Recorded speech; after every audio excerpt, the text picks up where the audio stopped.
When I was asked to speak here about CASA and about my experience and my journey and share some of my story, I visualized that I would be speaking to you.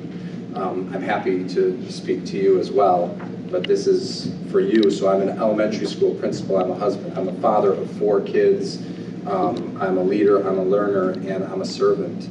And because I'm an elementary school principal, I'm going to read you a book and sing you a song and share part of my story in the hopes that you can weave together my intention and my message here, which is Japanese and philosophy weren't 2 things that I talked about along my journey, no matter what it was that I was interviewing for, but they're embedded in me because they were part of my passion.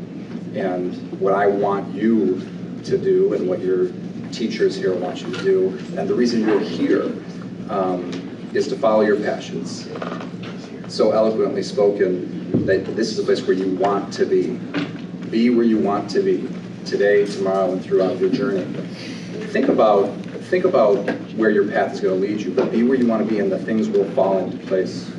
You may not always know why, but it will happen. This is a beautiful book written by Kobi Yamada and illustrated by Mae Besom, and they've got a series together of books. What do you do with an idea? What do you do with a problem? I highly recommend, if you don't know these books, get to know them. If you do know them, hopefully they're a meaningful part of your life.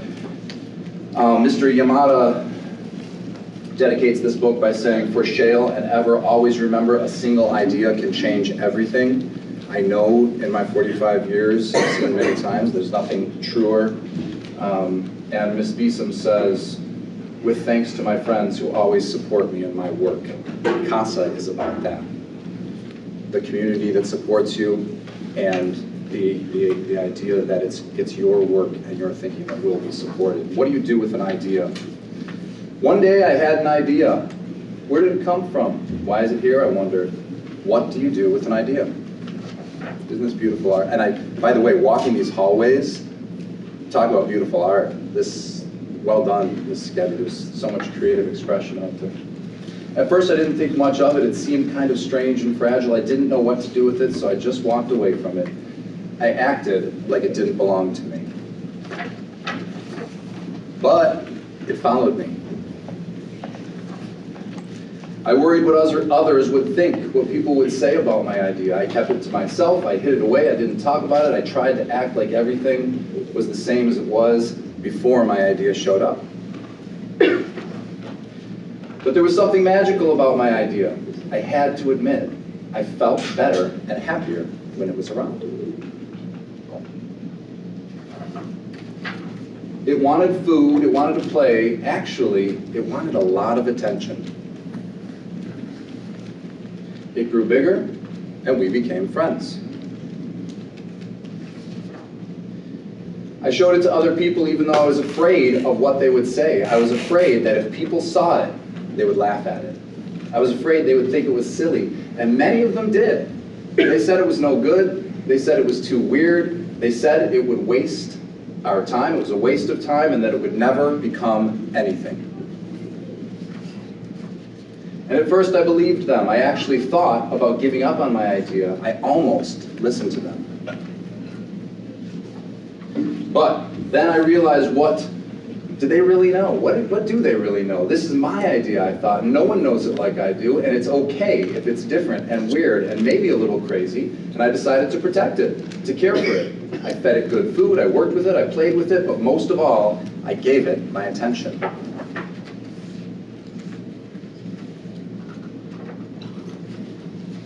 My idea grew and grew, and so did my love for it.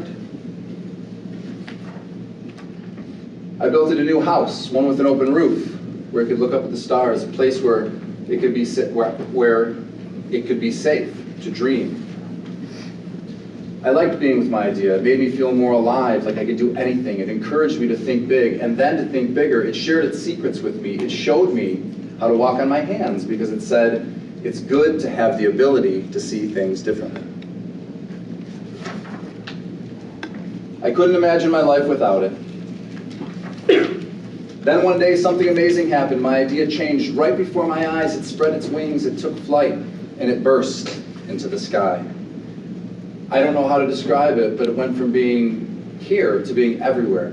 It wasn't just a part of me anymore. Now, it was a part of everything. And then I realized what you do with an idea.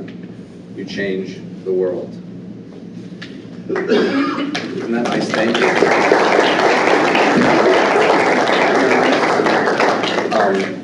Ms. Gebby, this is for your library. Oh, thank you. Yeah.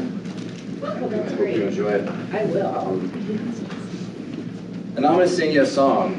It's by Colin Hay. I'm old, so Colin Hay is the lead singer of a band called Men at Work. Any idea? Yeah. Yeah? Okay. He's also a Grammy-winning singer-songwriter. This song is called Waiting for My Real Life to Begin. And I'm doing it both because I'm terrified of doing it, and I want to show you, because I don't perform in front of people, this is my bedroom basement hobby, that this idea has been haunting me. I thought maybe I should sing for these kids. And if I'm going to read this book, and I'm going to come here with you, and I'm going to try and tell you to go out there and explore your ideas, I'm going to do that too. Maybe you can see the message of this song weaving into the message I'm trying to deliver for you. So I don't have a microphone.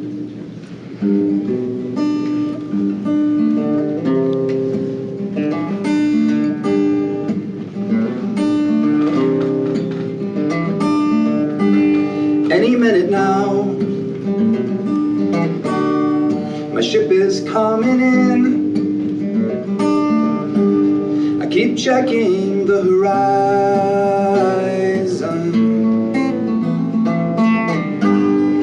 and I'll stand on the bow,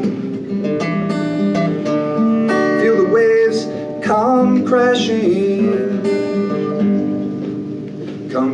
down, down, down on me.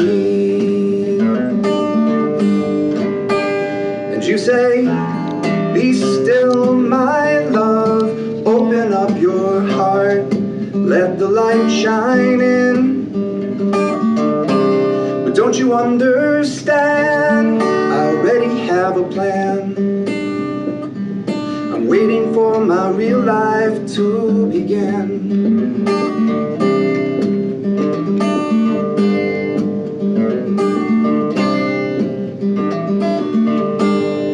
When I awoke today,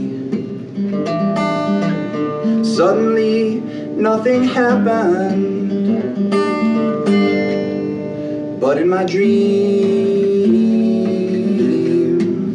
I slew the dragon, and down this beaten path, and up this cobbled lane, I'm walking in my old footsteps once again. And you say, just be here now, forget about the past, your mask is wearing thin. Just let me roll one more dice, I know that I can win. I'm waiting for my real life to begin.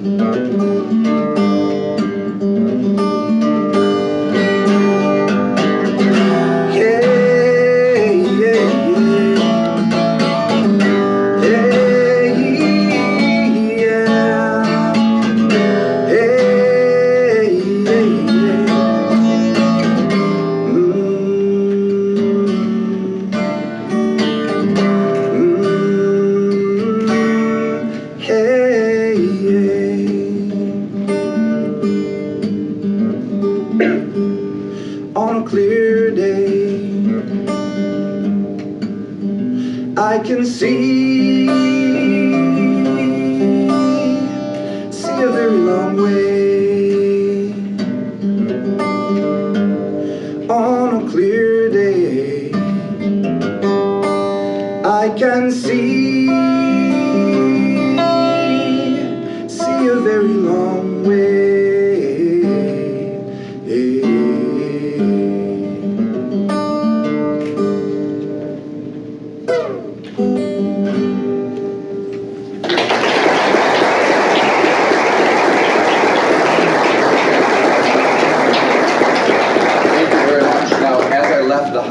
preparing to do that, my son, my oldest, who's in 4th grade, I said to him, because he did a ventriloquism stand-up comedy act in the 4th grade talent show, and he's the shyest kid you've ever met, I said, buddy, I'm about to go play music in front of people, and I'm really, really scared, and what did you do when you did your ventriloquism act? And he said, well, I took a deep breath and I believed in myself. And so that's my 9-year-old. Do it. You're doing it. Believe in yourselves. Thank you for having me here today. It's such an honor. Thank you for letting me share part of my story.